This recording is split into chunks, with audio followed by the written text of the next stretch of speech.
Nice student. Today we take new exercise 1.5 and 1.6. दोनों exercise आज ही होगी और ये चैप्टर भी आज ही आपका ख़त्म हो जाएगा। तो आज 1.5 में हम पढ़ेंगे कॉम्प्लीमेंट। सेट में तो अब सब पढ़ लिए, कॉम्प्लीमेंट पढ़ेंगे। तो कॉम्प्लीमेंट का मतलब है अभी जो पिछली एक्सरसाइज में a minus B B minus C इस तरह क्वेश्चन पढ़े हो वो वास्तव में कॉम्प्लीमेंट ही आप लोग पढ़े हो। तो कॉम्प्लीमेंट का मतलब ये यही होता है कि जो नंबर दिया गया है सेट में उसको छोड़ के दूसरे नंबर लिखिए। तो जैसे ये दोनों क्वेश्चन बिल्कुल सेम है, ये वेरिएबल फॉर्म में है, ये नंबरिंग फॉर्म में है। दोनों क्वेश्चन में कोई भी डिफरेंस नहीं है, बल्कि ये तो ज़्यादा इजी है। ए का कॉम्प्लीमेंट इसमें बताना है, बी का, सी का और डी का, इसमें बल्कि कुछ क्वेश्चन दिए हुए हैं। तो कॉम्प्लीमेंट का साइन होता है डैश। जैसे ए के ऊपर डैश लगा दें, मतलब कि ए का कॉम्प्लीमेंट बताओ। जैसे ए है, ए में कुछ वैल्यू दी गई है और हम आपको बोलें कि इसका कॉम्प्लीमेंट बताइए, तो ये जो डैश का साइन है ये कॉम्प्लीमेंट का साइन है। तो कॉम्प्लीमेंट को हिंदी में पूरक बोलते हैं। तो कॉम्प्लीमेंट का मतलब ये कि जैसे यहाँ पे, जैसे इससे आगे क्वेश्चन ही देख लीजिए। जैसे ए लिखा है, ए सेट में ए बी सी दिया है, अब हमें इसका कॉम्प्लीमेंट बताना है। जैसे मान लीजिए यू तो यूनिवर्सल सेट है, A B C D E F G H. अब हमें जैसे इसमें ए का, ये यूनिवर्सल सेट है और ए की वैल्यू दी गई है ए बी सी, ये दिया गया है। अब हमें इसका कॉम्प्लीमेंट बताना है। तो ध्यान रखिए, यदि यूनिवर्सल सेट दिया है तो पूरे कॉम्प्लीमेंट हमको यूनिवर्सल सेट के अंदर से ही निकालना है। तो जैसे ये यूनिवर्सल सेट है तो मतलब कि इन नंबरों का ए बी सी डी जितने भी सेट दिए हैं इनका कॉम्प्लीमेंट हम कहाँ से देखेंगे? यूनिवर्सल सेट से। तो ये तो ए डैश निकालोगे तो इसका यदि आप फार्मूला बनाइए तो इसका फार्मूला होगा u माइनस ए, है ना। ए का जैसे कॉम्प्लीमेंट निकालते हैं तो इसका यदि आप आइडेंटिटी निकालेंगे, क्या होगी आइडेंटिटी? तो ए डैश की आइडेंटिटी होगी u माइनस ए। तो मतलब ये कि ए का कोई भी एलिमेंट u के अंदर नहीं होना चाहिए, इसका मतलब ये हुआ। तो मतलब कि ए बी सी को हम यहाँ से हटा देंगे तो D E F G H इसका आंसर हो जाएगा। तो ए डैश का आंसर बनेगा ए बी सी को छोड़ के D E F G H. तो कहने का मतलब कि जो आप पिछली एक्सरसाइज में पढ़े थे वही। तो यहाँ पे जैसे ये हम आपको आइडेंटिटी समझा दिए, लेकिन आप ध्यान ये रखिएगा, विशेष आइडेंटिटी की यहाँ मतलब नहीं रहता है, पर यह है कि जब आप प्रॉब्लम को सॉल्व करेंगे, यहाँ तो सेट दिया गया है तो यहाँ तो हम डायरेक्ट जो नंबर दिया उसको छोड़ के लिख देंगे। लेकिन जब वर्ड प्रॉब्लम आते हैं इसके अंतर्गत तो आपको ये आइडेंटिटी बहुत काम आती है। कहीं हमको इसकी जगह ये वैल्यू रखना पड़ता है, कहीं इसकी जगह ये वैल्यू, तो इसलिए आइडेंटिटी पर भी विशेष नज़र रखिएगा। तो इस तरह की आइडेंटिटी होती है। तो ये देखिए इसका कॉम्प्लीमेंट ये है ना। मान लीजिए आइडेंटिटी इस तरह के क्वेश्चन में ही लगाना है, इसका ए डैश निकालना है माने कॉम्प्लीमेंट, तो इन नंबरों को यूनिवर्सल सेट से छोड़ के ये वाले नंबर लिख दीजिए, वो कॉम्प्लीमेंट कहलाता है। तो मतलब ये कि कॉम्प्लीमेंट का मतलब सीधा सीधा यही है कि जो सेट में नंबर दिए गए हैं उनको छोड़ के अदर नंबर लिखिए जो यूनिवर्सल सेट में प्रेजेंट है। तो अब ये आपको सेकंड क्वेश्चन से हम समझा दिए हैं। लेते हैं क्वेश्चन फर्स्ट, तो सॉल्यूशन फर्स्ट में गिवन u की वैल्यू क्या दी गई है? 1 2 3 4 5 6 7 8 9, ये हमारा यूनिवर्सल सेट दिया गया है। अब हमें जैसे क्या और ए डैश निकालना है, बी डैश निकालना है, मानी ये फाइंड करना है। तो ए डैश निकालना है मतलब ए की वैल्यू कहीं न कहीं दी होगी। तो ए यहाँ क्या दिया है? 1 2 3 4, ये क्वेश्चन में दिया गया है। अब हमें ए डैश निकालना है, तो ए डैश मतलब इन नंबरों को छोड़ के, माने इन एलिमेंटों को छोड़ दीजिए, तो इसमें ये वाली वैल्यू छूट जाएगी, तो बचेगी क्या 5 6 7 8 9। तो इसका कॉम्प्लीमेंट क्या हो जाएगा 5 6 7 8 9, इस तरह से। इसको दूसरे ढंग से यदि आप सॉल्व करना चाहें तो ऐसे भी कर सकते हैं। जैसे आपको a डैश निकालना है तो u माइनस ए आइडेंटिटी लगा के करेंगे। ये तो हम डायरेक्ट बता दिए कि इनको छोड़ के यूनिवर्सल से जो बचा उसको। मान लीजिए आपको इस तरह से करना है तो u की वैल्यू कितनी है 1 2 3 4 5 6 7 8 9, ये यूनिवर्सल सेट है तो u की वैल्यू माइनस ए की वैल्यू है 1 2 3 4। तो आपको क्या बताया गया था, इसका मतलब कि a का कोई भी एलिमेंट इसमें नहीं प्रेजेंट होना चाहिए, मतलब कि ये वाली वैल्यू इसमें प्रेजेंट नहीं होना चाहिए। तो 1 2 3 4 प्रेजेंट है इसमें, तो मतलब ये वाली वैल्यू छूट जाएगी। तो आंसर आ जाएगा आपका 5 6 7 8 9। तो आप अपने क्वेश्चन को इस ढंग से भी सॉल्व कर सकते हैं। ये तो ये अब आपके ऊपर है कि आप इस तरह से लिखना पसंद करेंगे कि इस तरह से। तो जनरली सेट है, नॉर्मल क्वेश्चन है तो स्टूडेंट यही लिखते हैं, लेकिन आपको ध्यान रखना है कि ए डैश की वास्तव में वैल्यू होती क्या है। ए डैश का मतलब तो आप समझ गए कि ऐसा एलिमेंट जो दिया गया है उसको हमें एब्सेंट करना है। प्रेजेंट किसको करना है, माने यूनिवर्सल सेट में प्रेजेंट वैल्यू को एब्सेंट कर दो, माने जो दिया है उसको एब्सेंट कर दो। माने ए में जैसे 1 2 3 4 है तो उसको एब्सेंट करके दूसरी वैल्यू ये वाली लिख लो, वही है ए डैश। लेकिन इसकी आइडेंटिटी भी बनना चाहिए कि ये आइडेंटिटी में होता क्या है। तो ये आइडेंटिटी होता है दो सेटों का माइनस होता है आपस में, लेकिन माइनस का मतलब यहाँ आपको हम समझा दिए थे कि यहाँ माइनस जनरली इस तरह नहीं होता है कि इसको इससे माइनस किए, इसका मतलब कुछ अलग होता है सेट में, है ना। तो इसका मतलब तो आपको कई बार बताया कि एक एलिमेंट इसमें नहीं होना चाहिए। तो ये आपका ए डैश हो गया। इसी तरह से अब हम सीधे सीधे इन नंबरों को निकालते हैं। तो जैसे दूसरा अब सॉल्यूशन जैसे सेकंड लेंगे, यूनिवर्सल सेट सबके लिए वही रहेगा 1 2 3 4 5 6 7 8 9। ये आपका पूरे जो आंसर निकलेंगे इसी से निकलेंगे, यूनिवर्सल से। तो जैसे इसमें बी डैश निकालना है तो बी की वैल्यू दिया है 2 4 6 8 ये। तो इसलिए बी डैश क्या होगा, यूनिवर्सल सेट आपको सीधा दिख रहा है यहाँ से, तो मतलब 2 4 6 8 को हमें इससे हटा देना है। तो मतलब कि ये 2 ये वाला, फिर 4 फिर 6 और 8, इन नंबरों को हटा के जो नंबर बच गए उनको लिख दीजिए। तो 1 3 5 7 9। तो b की वैल्यू आई ये। इस तरह से आपको क्वेश्चन सॉल्व करना है, या u माइनस बी लिख लीजिए। ये दूसरा हो गया। तीसरे में दिया है देखिए यहाँ पे a यूनियन c का होल डैश, मतलब कि आगे हमें a यूनियन c निकाल लेना है और फिर जो आंसर आए a यूनियन c फिर उसका डैश निकालना है। तो यहाँ a यूनियन c निकाल लीजिए आगे। तो a की वैल्यू क्या है, a की वैल्यू है 1 2 3 4 यूनियन, c की वैल्यू क्या है 3 4 5 6। तो इसका यूनियन क्या हो जाएगा 1 2 3 4 5 6, ये यूनियन फाइंड हो गया a यूनियन c।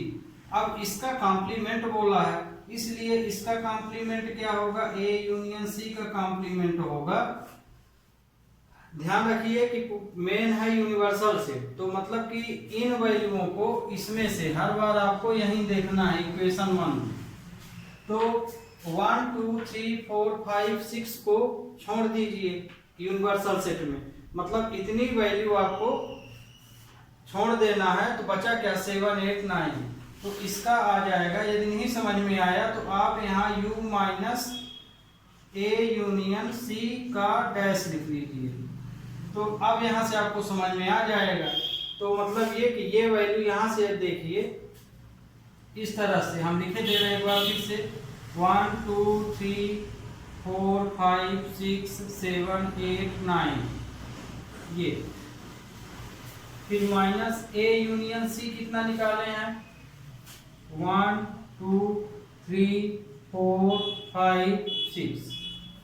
तो मतलब ये कि इसकी वैल्यू, इसका एलिमेंट इसमें नहीं होना चाहिए, तो इसका a यूनियन c है, ध्यान रखिए डैश निकाल रहे हैं है ना, इसका कॉम्प्लीमेंट ये निकाल रहे हैं, तो यहाँ डैश नहीं लगाइएगा, यहाँ डैश तो यहाँ निकलेगा आपको, यहाँ a यूनियन c होगा। तो अब ये एलिमेंट इसमें यहाँ तक प्रेजेंट है, तो मतलब इसका आंसर आ जाएगा 7 8 9। इसको ऐसे कर सकते हैं। तो ये आपका ये हो गया। फिर इसमें फोर्थ नंबर हो गया। फोर्थ नंबर आप स्वयं कर लीजिएगा, सेम है, ये यूनियन है, ये भी यूनियन। हम फिफ्थ बताते हैं।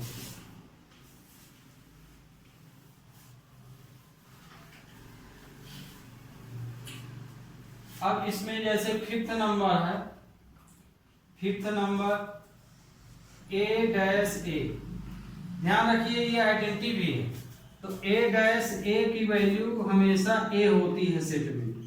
a का कॉम्प्लीमेंट हमेशा क्या होगा a, ये आइडेंटिटी याद रखिएगा। ये भी जब कोई थ्योरेटिकल चीज हम लोग प्रूव करते हैं तो a डबल डैश की जगह a लिख सकते हैं और a की जगह a डबल डैश लिख सकते हैं। तो ये हमें फाइंड करना है, क्वेश्चन मार्क। तो a की वैल्यू क्या है, यहाँ a की वैल्यू दिया है 1 2 3 4, 1 2 3 4 ये दिया है। तो a डैश क्या हो जाएगा, इन वैल्यूओं को इससे छोड़ दीजिए, तो a डैश हो जाएगा 5 6 7 8 9, ये a डैश हो गया। निकालना क्या है, a का डैश, इसका भी डैश निकालना है, तो इसका डैश फिर से निकालेंगे आप। तो a डैश का नाम कॉम्प्लीमेंट बोला है, तो मतलब इनको अब छोड़ के यूनिवर्सल से लिख दीजिए। तो इनको अब छोड़ देंगे तो कि 5 6 7 8 9 छूट जाएगा, तो फिर से क्या आ जाएगा 1 2 3 4। तो एक प्रकार से ये थ्योरम भी आपकी प्रूफ हो गई यहाँ से, है ना। a लिए, फिर a डैश, फिर इसका भी कॉम्प्लीमेंट निकाले, तो मतलब इसको छोड़ के यदि आइडेंटिटी लगाना चाहें a डैश इसका, तो यहाँ क्या लगाएंगे, यहाँ लगाएंगे u माइनस a डैश लगाएंगे। तो इस तरह से इसके एलिमेंट छोड़ के u से ले लेंगे, ये बना लें। तो इस तरह से ये हो गया आपका। अब आ लेते हैं 6 नंबर। तो 6 नंबर में क्या है, b माइनस सी, ये हमको फाइंड करना है। तो आगे तो हमें b माइनस सी निकाल लेना है। तो b माइनस सी क्या होगा, b के एलिमेंट हैं 2 4 6 8 माइनस c के एलिमेंट क्या है 3 4 5 6। तो मतलब कि c का एलिमेंट b में नहीं होना चाहिए, तो इसमें मिला लीजिए। जैसे ये 4 प्रेजेंट है ना, इसका एलिमेंट 4 यहाँ प्रेजेंट है, 6 भी प्रेजेंट है, तो 6 को भी हटा देना है यहाँ से, माने 4 6 हट जाएगा, तो इसका आंसर आएगा 2 8। तो ये b माइनस सी की वैल्यू आई। अब इसका हमें कॉम्प्लीमेंट निकालना है, तो b माइनस सी का होल डैश देन, तो मतलब कि फार्मूला क्या बनेगा, u minus b minus C dash बनेगा।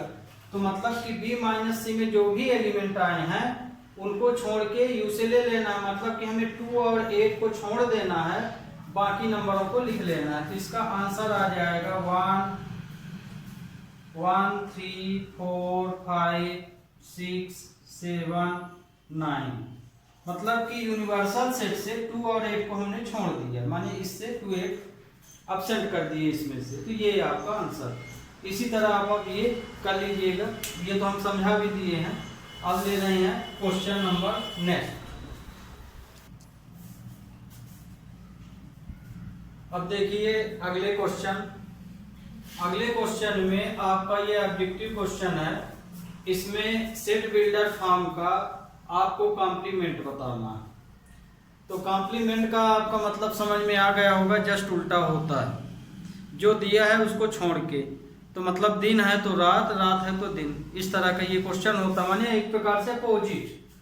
तो जैसे x such that x is N even number, यदि ये इवन नंबर का सेट है तो इसका कॉम्प्लीमेंट क्या हो जाएगा कि ये ओड नंबर का सेट है।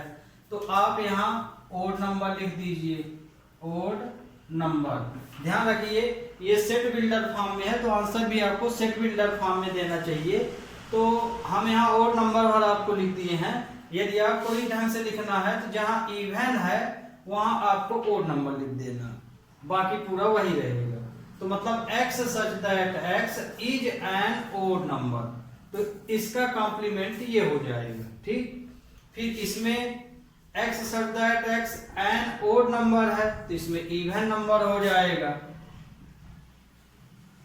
Even number. तो मतलब ये कि ये वैल्यू यहाँ बदल जाएगी, बाकी सब चीज वही रहेगी। फिर x such that x is a positive multiple of 3, यदि यहाँ पे 3 की मल्टीपल टेबल है तो मतलब कि लिख देना है कि 3 की मल्टीपल टेबल नहीं है, कुछ और हो सकती है, 2 हो सकती है, 4 हो सकती है। तो यहाँ आपका आंसर होगा नॉट मल्टीपल ऑफ 3 हो जाएगा। तो मतलब ये कि ये नॉट पॉजिटिव है तो नॉट पॉजिटिव लिखना जरूरी है, नॉट पॉजिटिव मल्टीपल ऑफ 3 हो जाएगा इसका आंसर। ये 3 का टेबल है तो 3 का टेबल नहीं है। फिर प्राइम नंबर है तो is not prime number, is not prime number, ये लिख देना। तो मतलब ये कि यहाँ नॉट लग जाएगा।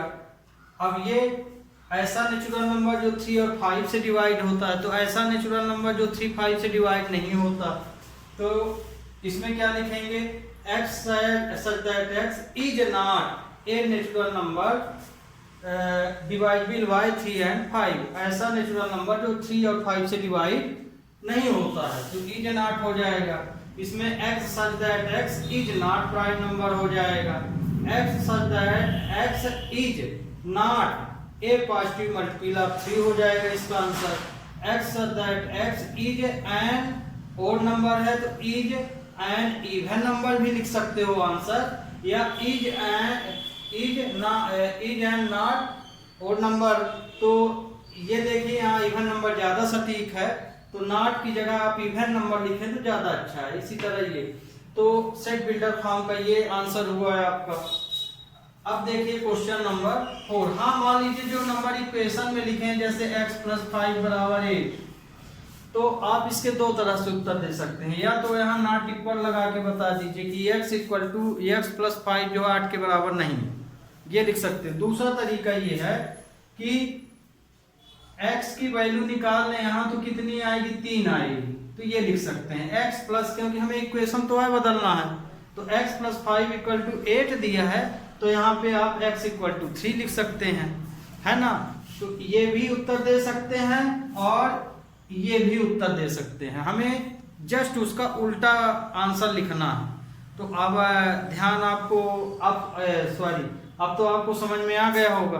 तो सबसे अच्छा आंसर आपका यही होगा। यदि x + 5 8 के इक्वल है तो x + 5 8 के इक्वल नहीं है, इसका आंसर ये हो जाएगा कॉम्प्लीमेंट में। इसी तरह लेस देन का है तो उसमें ग्रेटर देन बता दीजिए, यदि इक्वेशन दिया है तो। अब देखिए क्वेश्चन नंबर 4। अब देखिए क्वेश्चन नंबर 4 में यूनिवर्सल सेट ये दिया गया है 1 से 9 तक, और इस यूनिवर्सल सेट में सेट ए लिया गया है जो कि सबसेट बनेगा यूनिवर्सल का 2 4 6 8, अभी में 2 3 5 7। तो हमें इसकी मदद से ये कंडीशन प्रूफ करना है। तो ये हम बता दे रहे हैं, इसको आप स्वयं कर सकते हैं दोनों, क्योंकि सेम है। यहाँ यूनियन दिया है, यहाँ इंटरसेक्शन, यहाँ इंटरसेक्शन तो यहाँ यूनियन। तो जैसे हम पहला क्वेश्चन यहाँ सॉल्यूशन फर्स्ट ले रहे हैं, फर्स्ट हम प्रूव क्या करेंगे, ये वाला A union B dash equal to A intersection B dash. तो इसमें अभी इसके पहले आपको बताए थे कि आगे हमको जो वैल्यू दी गई उसको क्लियर कर लेना चाहिए। जैसे आगे इसका कॉम्प्लीमेंट है ए यूनियन बी का, तो कहने का मतलब कि आगे आप ए यूनियन बी निकाल लीजिए, फिर उसका कॉम्प्लीमेंट निकालिए। ध्यान रखिए कि इसमें जितने भी कॉम्प्लीमेंट निकलेंगे वो यूनिवर्सल सेट से आपको लेना है।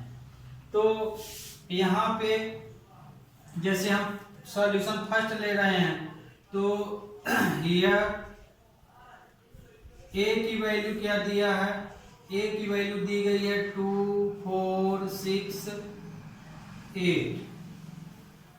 बी की वैल्यू क्या दी गई है, बी की वैल्यू है 2 3 5 7। यहाँ पे यूनिवर्सल सेट क्या दिया गया है, 1 2 3 4 5 6 7 8 9, ये यूनिवर्सल सेट है। तो देखिए इसमें हमें जिस चीज की आगे जरूरत है इसमें उसको आगे फाइंड कर लेना चाहिए। ये तो क्वेश्चन में दिया गया है, हमको देखिए ए डैश की जरूरत पड़ेगी, बी डैश की पड़ेगी, फिर इंटरसेक्शन निकलेगा, और यहाँ ए यूनियन बी की जरूरत पड़ेगी। तो कहने का मतलब कि आगे इसकी मदद से ए डैश बी डैश निकाल लीजिए, है ना, और ए यूनियन बी निकाल लीजिए। फिर क्वेश्चन को अपना लेफ्ट हैंड या राइट हैंड जो भी है उसको ले लीजिए। आगे आपको इस तरह के क्वेश्चन में पूरी वैल्यू फाइंड कर लेना चाहिए। तो जैसे अब हमें ए डैश की आवश्यकता है, तो हम यहाँ ए डैश निकाल लेंगे। तो ए डैश कैसे निकालेंगे, मतलब इन नंबरों को, इन एलिमेंटों को हम छोड़ देंगे, है ना, इसको। तो 1 2 3 4 छोड़ ए, माने 2 4 8 6 एलिमेंट क्या हो जाना चाहिए, हट जाना चाहिए। तो इसका जो ए डैश निकलेगा तो मतलब 2 4 6 8 इनको हम हटा दें, तो इसका कॉम्प्लीमेंट आ जाएगा, ए का कॉम्प्लीमेंट क्या आ जाएगा, 1 3 5 7 और 9। ये आपका ए का कॉम्प्लीमेंट हो गया। कॉम्प्लीमेंट हमेशा यूनिवर्सल सेट से आपको लेना है। फिर इसी तरह आप बी डैश का निकाल लीजिए। तो बी डैश का कॉम्प्लीमेंट क्या हो जाएगा, मतलब इन नंबरों को यहाँ से हटा दीजिए, ये नंबर इसमें न रहना चाहिए, है ना। यदि फार्मूला बनाएंगे तो u माइनस बी बनाएंगे। तो 2 2 3 5 और 7 को हटा देना, तो आ जाएगा 1 4 6 8 और 9। ये तो ये देखिए जरूरत के अनुसार हम ए डैश बी डैश फाइंड कर लिए, कहाँ से, यूनिवर्सल सेट से। अब हमें इसकी भी जरूरत है ए यूनियन बी, तो ए यूनियन बी भी निकाल ले हमें, ए यूनियन बी। तो ए यूनियन बी मतलब ए बी की वैल्यू, तो ए की वैल्यू है 2 4 6 8, यूनियन बी की वैल्यू क्या है 2 3 5 7, ये हो गया। तो ए यूनियन बी पूरे कॉम्प्लीमेंट एक साथ लिख दीजिए, तो ये आ जाएगा 2 3 4 5 6 7 और 8, है ना। असेंडिंग में पूरा लिख दिए हैं, जैसे 2 है 3 है 4 5 6 7 8 ये लिख दिए। तो ये ए यूनियन बी आ गया। अब आप क्वेश्चन को ले लीजिए। तो मान लीजिए आप यहाँ पे लेफ्ट हैंड साइड लिए, क्या लिए, ए यूनियन बी कॉम्प्लीमेंट। तो इसका कॉम्प्लीमेंट मतलब क्या होगा कि इन नंबरों को छोड़ के ए यूनियन बी ये आया है आपका, तो यदि फार्मूला बनाएंगे तो u minus A union B बनाएंगे यहाँ पे, तो ए यूनियन बी के पूरे एलिमेंट इसमें, इसके एलिमेंट इसमें नहीं प्रेजेंट होना चाहिए, तो आप लिख दीजिए। अब तो ये सिंबल बना दिए हैं तो आप इसका मतलब भी समझ गए हैं कि जो हम ए यूनियन बी निकाले हैं वो एलिमेंट यू में नहीं होना चाहिए। तो मतलब कि हमें 2 से 8 तक के नंबर छोड़ देना, तो ये 2 से 8 तक के नंबर छोड़े तो आंसर आ जाएगा 19। ये इक्वेशन फर्स्ट हो गया आपका। अब राइट हैंड साइड ले लीजिए, तो राइट हैंड साइड में ए डैश इंटरसेक्शन बी डैश, तो चूंकि हम ए डैश बी डैश पहले से फाइंड कर लिए हैं तो उनकी वैल्यू लिख लीजिए 1 3 5 7 9 इंटरसेक्शन, फिर 1 4 6 8 9 इसका फॉर्म। तो अब हम इसमें क्या कर लेंगे, कॉमन निकाल लेंगे। तो अब इसमें से कॉमन क्या आया, इसमें देखिए कॉमन है 1 1 9, तो 1 9 कॉमन आ गया है ना। इंटरसेक्शन यहाँ हम फाइंड कर रहे हैं, तो देखिए इक्वेशन 1 और 2 सेम है, तो from equation 1 and 2, from equation 1 and 2 we have A union B whole dash equal to A dash intersection B dash। इस तरह से आपको इन क्वेश्चनों को प्रूव करना है, और 11th में आपके इस तरह के क्वेश्चन प्रूव करने के लिए पूछे जाते हैं। तो अब आप सेकंड क्वेश्चन स्वयं कर लीजिएगा, है ना। ये अब आपको समझ में आ गया होगा। तो अब अगला क्वेश्चन, अब देखिए इसका हमें वेन डायग्राम बताना। आपको वेन डायग्राम हम बताए थे, 3 बेसिक चीज बता दिए थे कि यूनियन का कैसे बनेगा, इंटरसेक्शन का कैसे बनेगा और डिसजॉइंट कैसे बनेगा। अब वही हमको बेस यूज करके इस अब वेन डायग्राम का कॉम्प्लीमेंट निकालना है। तो कॉम्प्लीमेंट का मतलब तो आपको ये समझ में आ गया होगा कि जस्ट अपोजिट होना चाहिए फिगर, जो भी फिगर बनाए उसको अपोजिट। तो यहाँ फिगर अपोजिट तो कर नहीं सकते हैं, जो साइडेड पार्ट हम बनाते हैं उसको अपोजिट करेंगे। आगे सर्किल में यदि हम साइडेड कर रहे हैं तो सर्किल के बाहर साइडेड करेंगे, बस ये ध्यान रखना। तो जैसे हम ए यूनियन बी का आगे क्या बना लें, इसका जैसे कॉम्प्लीमेंट आपको कर निकालना है तो आगे तो आपको ए यूनियन बी का ही लगेगा वेन डायग्राम। तो ए यूनियन बी का डायग्राम क्या होगा, ये एक वेन डायग्राम लिए और ये Venn diagram A union B है, तो ये ए यूनियन बी है। ध्यान रखिएगा डिसजॉइंट यदि सेट है, एक चीज आपको नहीं बताए थे, यदि सेट डिसजॉइंट है तो उसमें यूनियन निकलेगा, इंटरसेक्शन नहीं निकलता। तो यदि डिसजॉइंट सेट है तो भले इसमें कोई भी चीज नहीं मिक्स है, लेकिन उसका जो पार्ट बनेगा वो साइडेड बनेगा दोनों, है ना। और यदि मान लीजिए कोई एलिमेंट कॉमन है तो ऑलरेडी हम सर्किल इंटरसेक्ट कर देता है, तो यूनियन डिसजॉइंट में निकलता है, इंटरसेक्शन नहीं निकलता, फाई रहता है। तो यहाँ तो हम ये मान के चल रहे हैं कि ये जो है सर्किल इंटरसेक्ट माने एलिमेंट कॉमन मान के चल रहे हैं। तो ये देखिए ये ए यूनियन बी का हम बना रहे हैं, ये हम यहाँ इसके अंदर ही लिख दिए, ये आपका यूनिवर्सल सेट माना जाएगा।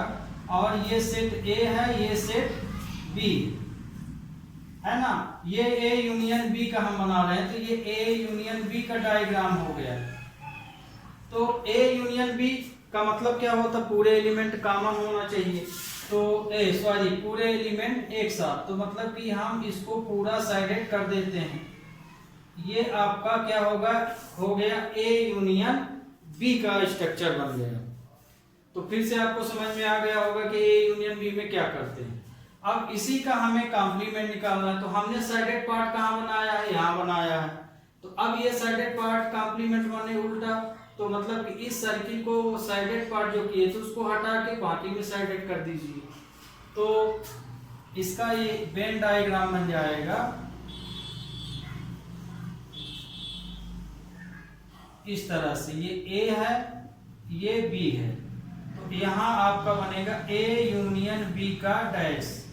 तो मतलब अभी हम इसको साइडेड किए थे, तो इस पार्ट को छोड़ दीजिए, बाकी को साइडेड कर दीजिए, ये साइडेड पार्ट हो जाएगा। बाकी इतना साइडेड मत कर दीजिएगा कि कुछ दिखे ही ना, दिखना चाहिए, है ना। ये तो आपका ये हो गया इसका ये आंसर। अब इसमें आ जाइए, आगे तो आप इंटरसेक्शन है ये, तो आगे तो आप इंटरसेक्शन का बनाइए। तो इंटरसेक्शन यदि हम इसका बनाएंगे तो इंटरसेक्शन ए इंटरसेक्शन बी का आगे हम बना लेंगे, है ना। फिर डैश इसका उल्टा होता है, तो ध्यान रखिए इसी में आप ये कंडीशन समझिएगा। इंटरसेक्शन का जैसे यदि हम बनाएंगे यहाँ पे, तो इंटरसेक्शन में तो निश्चित है कि एलिमेंट कॉमन होगा, तो हम कॉमन पॉइंट में साइडेड करते हैं। इसमें देखिए पूरा करते हैं क्योंकि पूरे एलिमेंट एक साथ आ जाते हैं। इसमें इंटरसेक्शन का मतलब कि वही नंबर जो कॉमन हो, तो कॉमन नंबर इंटरसेक्टिंग पोजीशन में आता है यहाँ, तो ये आपका ए इंटरसेक्शन बी हो गया। लेकिन अब यहाँ पे आपको जैसे ये तो ए इंटरसेक्शन बी का हो गया, तो ये तो इसका डैश हो गया, तो यहाँ पे आप ये वाला क्वेश्चन को समझिए। फिर ये वास्तव में हम थर्ड वाला ले लिए हैं, ये कौन सा है, थर्ड। आगे थर्ड समझिए, फिर इसको हम बताते हैं, इसको अभी रहने दीजिए। ये वाली condition A intersection B dash हम बता रहे हैं। तो ए इंटरसेक्शन बी डैश के लिए ये, तो अब देखिए ये तो आपका यू हो गया, तो मतलब कि ये साइडेड पार्ट आपको क्या करना चाहिए, हटा के बाकी को पूरा साइडेड कर देना चाहिए। तो मतलब कि हमें ये कॉमन पॉइंट को छोड़ के, कॉमन पॉइंट हमारा ये है जहाँ साइडेड, इसको छोड़ के पूरे भाग में साइडेड कर देना चाहिए, ये इस तरह से। ये तो ये आपका A intersection B whole dash आ गया इस तरह से। तो आपका ये थर्ड नंबर बना। अब देखिए आपको हम बताते हैं, जो अभी सेकंड हम छोड़ दिए थे उसको हम इसको मिटा दे रहे हैं। तो ये तो समझ में आ गया होगा या कि नहीं मिटाते हैं, यही देखिए कोशिश करते हैं यही आ जाए, तो आपको पूरे चित्र एक साथ दिखेंगे तो समझ में आने लगेगा। अब जैसे हमें ए डैश इंटरसेक्शन बी डैश बताना है, ये सेकंड नंबर था, तो ए इंटरसेक्शन बी, ये देखिए आगे तो हम ए इंटरसेक्शन बी बनाए,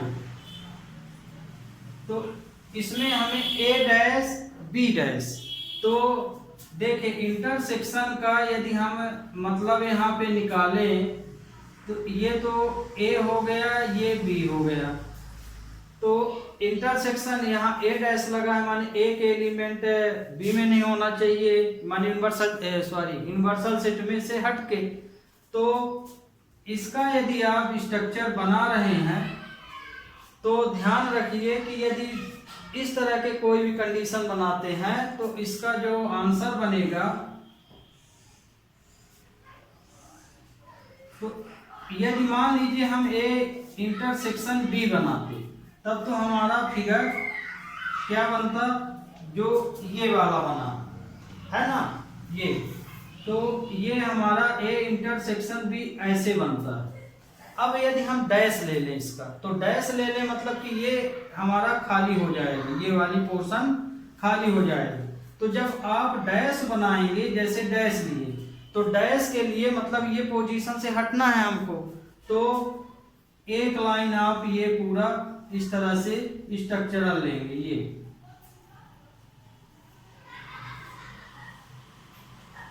आपका ए डैश माना जाएगा। ठीक, आ गया समझ में। जैसे इसमें बनाने का तरीका बिल्कुल हट के है। आगे ए ये बना लिए आप, आगे मेन स्ट्रक्चर आपने ले लिया, जो हम कहाँ पे लिए थे,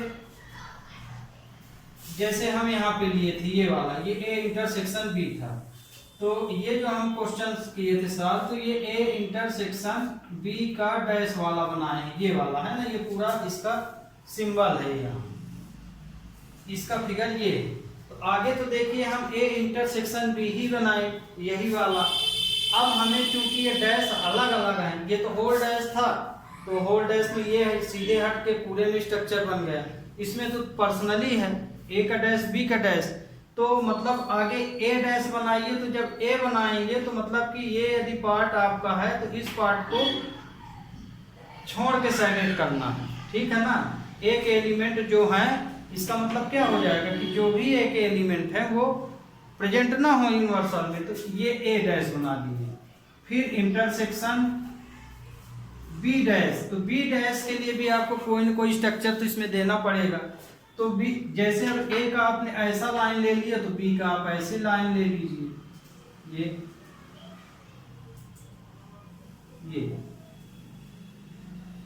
तो यदि पर्सनली है तो ये ए डैश इंटरसेक्शन बी डैश बनेगी। ओके, अब ए यूनियन वाला, यूनियन वाले में क्या करेंगे, इसको अब हमारी जगह नहीं है हटाने पर। अब A dash union B dash, तो A dash union B dash, A union B आप क्या बनाते हैं, ए यूनियन बी मतलब हम पूरा भाग इसको साइडेड कर देते हैं, है ना। ए यूनियन बी का तो इसी तरह बनता है, ये ए सेट है ये बी सेट, तो A dash union B dash का मतलब यहाँ, तो अब ये तो निश्चित आप जान गए होंगे कि इसमें साइडेड हो रहा है तो निश्चित है अब इसमें साइडेड नहीं बनेगा, इसको छोड़ के हमको यही इसमें साइडेड पार्ट करना पड़ेगा। पर इन दोनों के आंसर को अलग डिफाइन करने के लिए यदि एक आड़ी लाइन ले रहे थे, खड़ी लाइन ले लो, तो इसमें देखिए बस इंटरसेक्शन वाली पोजीशन आपको छोड़ देना है, क्योंकि इंटरसेक्शन कर देंगे तब यदि आप इस पॉइंट को साइडेड कर देंगे तो मतलब इंटरसेक्शन माना जाएगा। तो ये है यूनियन, तो मतलब कि इस पोजीशन को आपको यदि इसका कॉम्प्लीमेंट लिख रहे हैं तो इस पोजीशन को छोड़ के लिखना, साइडेड पार्ट करना। तो मतलब कि ए डैश, ये आपका दो सर्किल बना। अब ए डैश तो मतलब कि ये ए डैश में हम इसको कलरिंग करते हैं, ये न करके हम इसको कलरिंग कर दें, वही चीज है ये भी जो अभी ये बताएं, सेम वही है। आपको इसमें साइडेड पार्ट भर का ध्यान रखना। ये तो ये मान लीजिए हमारा क्या हो गया, ए डैश हो गया, ठीक। फिर यूनियन है, तो यूनियन के लिए देखिए अभी हम ए को कलरिंग किए तो डैश लाइन लिए, तो ये देखिए डैश लाइन हमारी ये पूरी चली जाएगी ऐसे, ठीक। ये अब यहाँ पे इस पार्ट को आपको छोड़ देना, इस पार्ट को। फिर बी डैश, तो बी डैश हमारा ये वाला है, तो इसके लिए हम ऐसी लाइन ले सकते हैं, ये तो ये बी के लिए सिंबल हो गया, तो ये आपका हो जाएगा ए डैश यूनियन बी डैश। इस तरह से आप ये बना दीजिए। तो कहने का मतलब ये कि ये हो गया ए डैश यूनियन बी डैश, आपको ये पोजीशन भर छोड़ देना, ये बाकी में सब में आपको क्या कर लेना है, साइडेड पार्ट बना देना। तो आपकी ये एक्सरसाइज अब खत्म हो गई है, लास्ट में ऑब्जेक्टिव क्वेश्चन है उसको आप स्वयं कर लीजिएगा। अब हम आपकी ले रहे हैं न्यू एक्सरसाइज और चैप्टर की लास्ट एक्सरसाइज 1.6।